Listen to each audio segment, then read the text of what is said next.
Happy bahay, happy buhay. Mag-asawang patnubay, sa mag-asaway gabay. Bo, are you having online classes, anak? How come I don't see any notebook? Nagte-take down notes ka ba? Ay naku, Bo, paano mo matatandaan kapag exams mo na hindi ka nagte-take down notes? Bo, gusto ko mataas ang grades mo, ha? Ma, please be quiet. I can't concentrate. I have notes in my iPad. Paris, are you studying?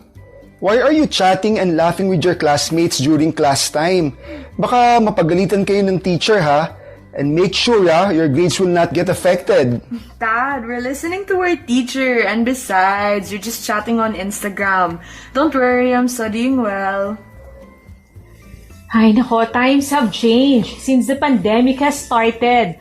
The transition to online class has put so much stress on our children. Pero alam nyo, sa totoo lang, ang galing na ng mga anak natin for surviving the past year. Ang bilis nila naka-adjust. Although, syempre, marami pa rin nahihirapan.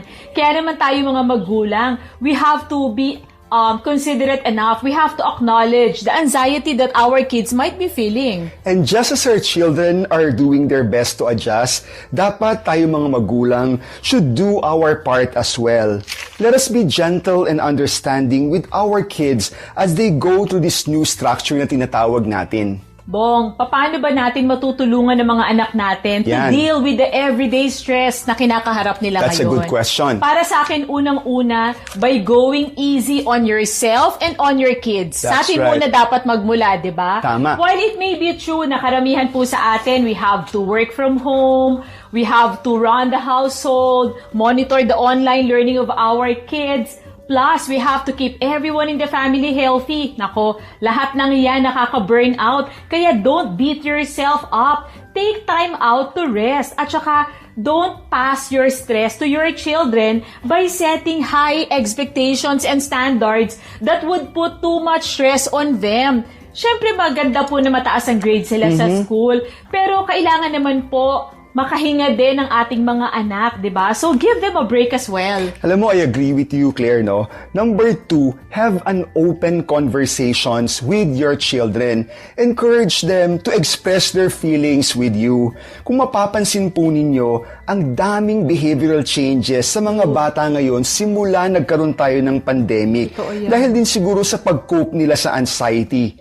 Be patient and understanding as your child may have different reactions to stress. Encourage them to talk about the issue and try not to avoid their concerns. Pilitin po ninyo sila o encourage po ninyo silang magsalita.